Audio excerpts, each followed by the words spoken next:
If you're new here, hit the subscribe button and turn on notifications, because what you're about to hear is a story no one saw coming. A secret that was buried for 3 decades and is now cracking open the world of one of the greatest athletes of all time. If you think you know Tiger Woods, think again. Like, comment, and share this video so more people can uncover what really happened behind the cameras, behind the fame, behind the silence. It all started with a photo, grainy, poorly lit, and taken from what looked like 1,000 feet away. It showed a woman walking alone through the arrivals gate of a small regional airport in North Carolina. Long coat, baseball cap pulled low, dragging a battered suitcase. But what set the internet on fire wasn't the woman herself. It was the caption, "Is this the woman Tiger Woods loved before the world knew his name?" Within hours, the post had racked up millions of views, thousands of comments, and headlines began to appear everywhere. Mysterious woman from Tiger's past resurfaces after 30 years. The media went wild. Fans speculated. Golf analysts shrugged. Tiger's PR team, silent. But deep inside a quiet house on the outskirts of Savannah, Georgia, a woman named Eliza Hart stared at her old television screen, her hand trembling as she gripped a cup of tea gone cold. Eliza hadn't heard her name spoken aloud in years, not since 1994 when she disappeared, not just from Tiger's life but from her own. And now someone had found her, or at least found a way to bring her ghost back to life. Back then, Eliza had been everything the young Tiger Woods needed. Calm where he was fiery, grounded where he was focused only on greatness. Their relationship bloomed in secrecy, away from the public eye. She met him when he was just Eldrick, a shy, driven college kid who carried the pressure of 1,000 futures on his shoulders. She wasn't impressed by the trophies or the talent. She saw the boy who was terrified of failing, and he saw in her something safe.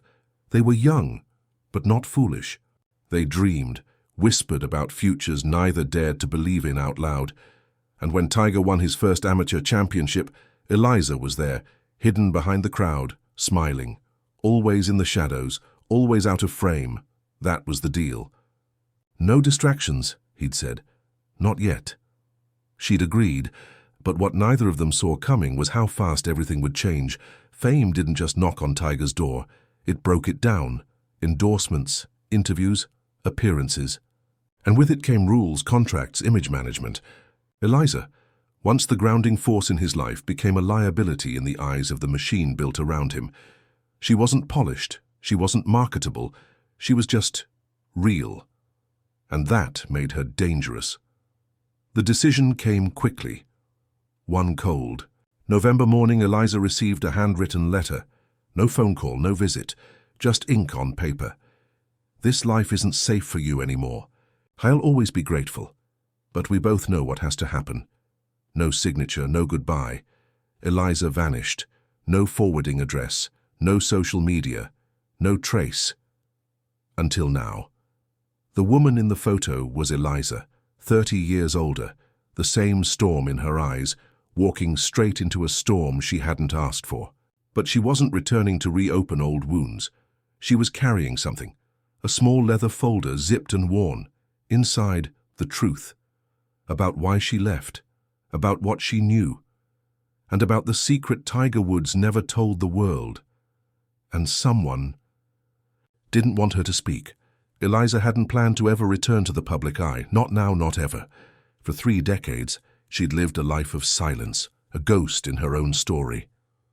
She had taught literature at small community colleges, moved from state to state, changing her last name every few years, always looking over her shoulder, not because of what she'd done, but because of what she knew. Back in 1994, the pressure on Tiger had become unbearable. He was the golden child, not just of golf, but of corporate America. Nike, Gatorade, Titleist, everyone wanted a piece of him. But to have the image they needed, everything had to be perfect, including his personal life. That meant no scandals, no rumors, no distractions, and Eliza was too real to be controlled. The moment everything changed was a conversation no one but them would ever hear. A hotel room in Atlanta, after a tournament Tiger had lost by 2 strokes. He was angry, Not at her, at himself, at the noise, at the world closing in. She reached for his hand. "You don't have to do this alone." He pulled away. "I have to," he said. "There's no room for real life in this. There's just the mission." That was the night she realized he wasn't just chasing greatness. He was being chased by it. What Eliza didn't know at the time was that a quiet decision had already been made. Not by Tiger, but by the people around him. A private investigator had already been assigned. Her background was already being combed. Her childhood in Mississippi, her expulsion from university during a student protest, her brother's arrest. All of it. They knew everything. And they had one conclusion. She was a risk. That's when the letters began. Not from Tiger, from his team. Unmarked envelopes slipped under her apartment door. "He has a future. You don't belong in it. This is bigger than you. Leave now and protect him." Eliza ignored them, at first. But when her phone was tapped, when her landlord received a call pretending to be from immigration, when her brother was nearly arrested again for a charge he'd already served, she knew this wasn't a warning, it was a command. So she did what she swore she'd never do. She disappeared, but she didn't leave empty-handed. Inside that old leather folder were pieces of a story she had gathered over years, a mosaic of cover-ups, pressure, power, emails, handwritten notes, copies of checks written to silence not just her but others, things she never intended to use, unless she had no choice. Now, 30 years later, the choice had been made for her. The photo that went viral wasn't random. Someone had been following her. Someone wanted to bring her back into the light, but why now? Why after all these years? Eliza had no answers, only instincts, and those instincts told her to find one person, the only person who had always warned her this day might come. Daniel Maris. He'd been Tiger's first swing coach. Quiet, sharp-eyed, a man who had watched Tiger grow from a kid with a wild drive to a phenomenon with a billion-dollar future. Daniel had retired early, disappeared, into rural North Carolina. But he and Eliza had always shared a quiet understanding. He never trusted the machine around Tiger, and he'd seen what it did to people like her. Eliza arrived at his cabin just after midnight. The woods were silent, except for the low rustle of trees in the wind. She knocked once. The door creaked. Open. Daniel stood there, older, weathered, but his eyes lit with the fire of recognition. "Eliza," he whispered, stunned. "You're not supposed to be here." "I think someone just restarted a game I thought was over," she said. He let her in, locked the door, and just as he turned to speak, his phone rang. Unknown number. He looked at her. She nodded. He answered, a robotic voice. No greeting, just one sentence. She talks, he falls. And then, click. Daniel sat in silence for several minutes after the call. His hand trembled slightly as he placed the phone back on its receiver. Not because he was afraid, but because he recognized the game. He'd seen it before. Not just around Tiger, but around every rising star in a world where money silences and power rewrites truth. She talks, he falls. The words echoed in his mind. Eliza sat across from him, the folder resting on her lap like a sleeping grenade. She opened it slowly, revealing its contents for the first time. Daniel leaned forward and his face darkened with every page. There were typed letters, from handlers, from PR firms, from lawyers, language that read like veiled threats. Image. Preservation, asset protection, narrative control. Then there were receipts, unusually large payments to individuals who had previously worked in close proximity to Tiger, each signed by shell companies that barely existed on paper. Finally, at the very bottom of the folder, a photo. It was a copy of an old Polaroid, Tiger and Eliza sitting together on a bench in Palo Alto.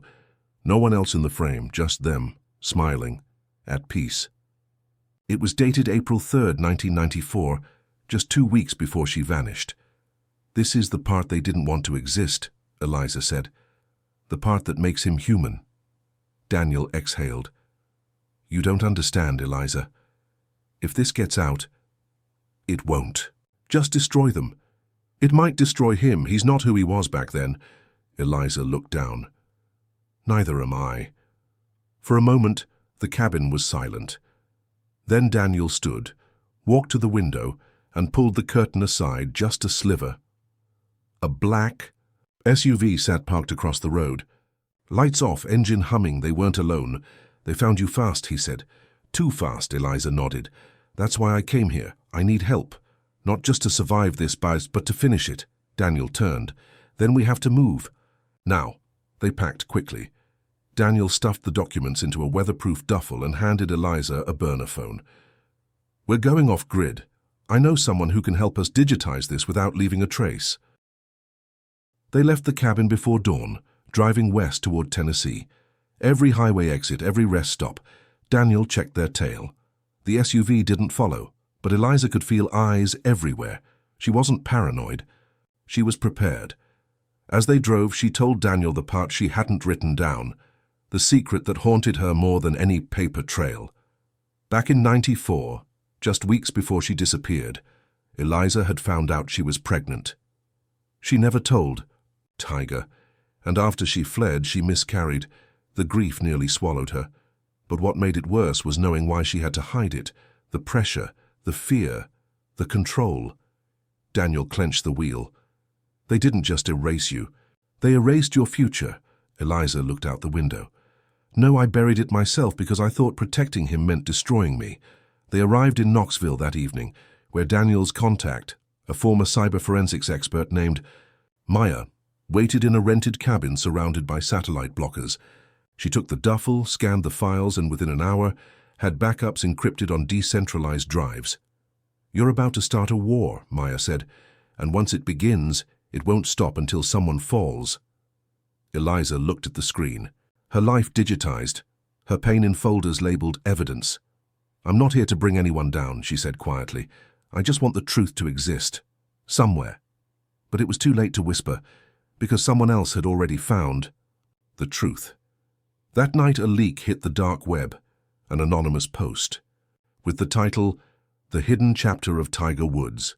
Within minutes the news spread, and in a mansion in Jupiter Island, Florida, Tiger Woods stared at a computer screen, frozen. A single image loaded first, the Polaroid. Then came the headline, and then came the knock on his door. The knock on the door was slow, deliberate, the kind that carried weight even before it opened anything. Tiger stood motionless in the hallway of his home, the blue light of the screen still flickering behind him. The image, that image. After 30 years, he opened the door.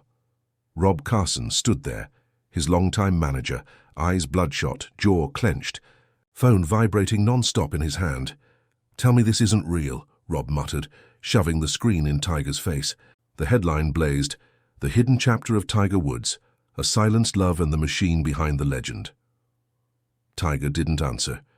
He stepped back into the house, sat on the edge of the couch, and stared at the old Polaroid now displayed.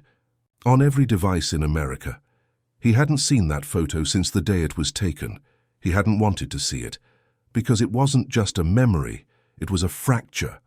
A door he had locked, bricked, and buried under trophies and scandals, and second chances, Eliza, he whispered. Rob slammed the phone down. Do you understand what this is? If half of what she's documented is legit, fraud, payouts, blackmail, this goes beyond bad press. This is legacy-level destruction. Tiger nodded slowly. Then maybe it's time the truth had its turn. Robbie stared at him. You'd risk everything. Tiger looked up. I already did, back then. And I lost the one person who ever saw me when the cameras weren't looking. He stood, grabbed his keys. Rob blocked the door. Where are you going? To find her. Meanwhile, Eliza sat with Daniel and Maya in the quiet of the cabin, watching the internet explode. Journalists were already reaching out, former colleagues, even fans. Half believed the story, the other half called it a lie, a ploy for attention, a fabricated drama to hurt an icon. Eliza didn't respond. She didn't post, she didn't speak. She waited until her burner phone buzzed. Unknown number, one word, please. She froze, stared at it. Daniel saw her expression. Him? She nodded. He's coming. By the time Tiger reached the cabin, the sun had begun to rise. The first light cast long shadows across the trees. He stepped out of the car and looked up at the woman standing on the porch, the one who had disappeared without a word, without a trace, and now stood with 30 years of silence behind her eyes. He walked toward her, slowly, cautiously. "Eliza," he said. Her voice was steady. "You shouldn't be here." He paused. "Maybe not. But if I don't come now, I'll never deserve to." They sat across from each other at a small wooden table inside. Daniel and Maya gave them space. For a moment, it felt like two strangers reacquainting. But the air was thick with everything they'd never said. "I thought you forgot me," she said finally. "I tried," he replied, "but I never could. I buried you because I thought it was the only way to protect what they built around me. I didn't know what they did to you." Her eyes burned. "You didn't want to know." He swallowed hard. "You're right." Silence. Then Eliza leaned forward.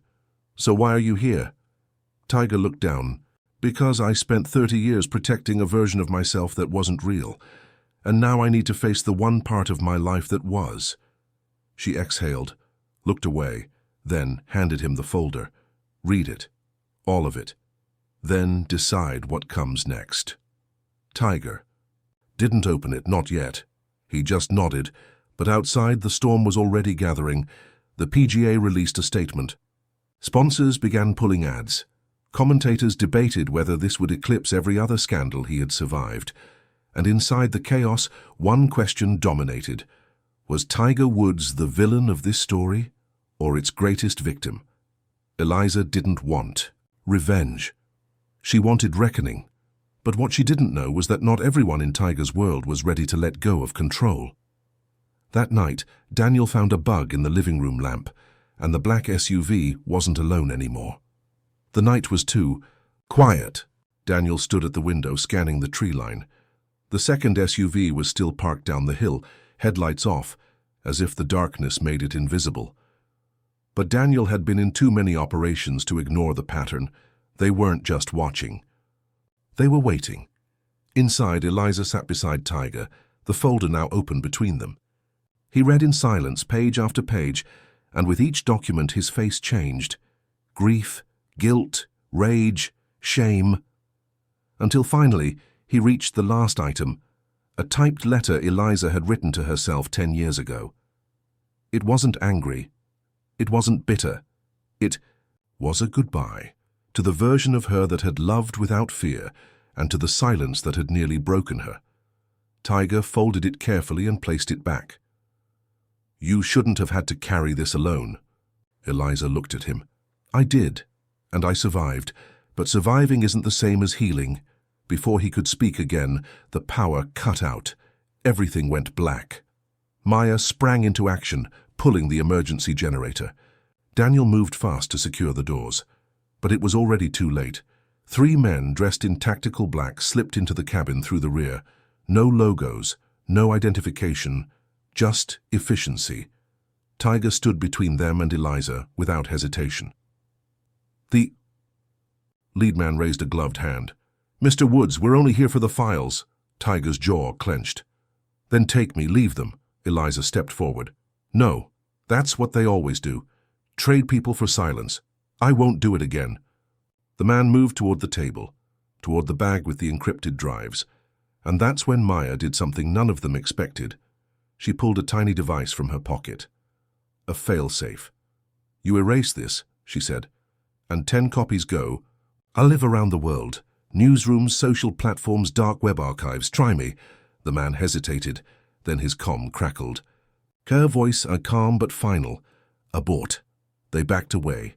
One by one they vanished into the woods, and just like that the silence returned. Tiger dropped to the couch, breathing heavily. Eliza looked at the drives, then at him. "We don't have to release it," she said. "Not if you're ready to speak. Publicly. With me." He looked up. "You'd stand next to me? After all this?" Eliza's voice was soft. "Only if you're ready to stop hiding." The next day, Tiger Woods did something he had never Done in his career, he sat in front of a camera without a script, without a team, and told the truth. He spoke of Eliza, of what they shared, of the silence he allowed, and the pain it cost. He admitted to the systems built around him, the ones that protected an image but crushed real lives. And then he stepped aside. Eliza took the mic, and for the first time in 30 years, she wasn't a ghost or a rumor or a threat to someone's story. She was the story. The world watched, stunned. Some wept, some raged. But everyone listened, because beneath all the headlines, one thing was clear. This wasn't about a scandal. It was about love, stolen by fear, and finally reclaimed by truth. Months later, Eliza published a book. It wasn't about Tiger.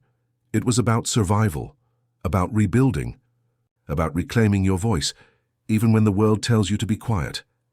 Tiger started a foundation for women silenced by fame and power. And once, just once, they were spotted together at a quiet golf course in Monterey, walking side by side. No cameras, no press, just two people, finally free. If this story moved you in any way, take a second to subscribe to our channel, like this video, and share it with someone who needs to hear it. Sometimes the past isn't gone, it's just waiting for us to be ready. And now you are.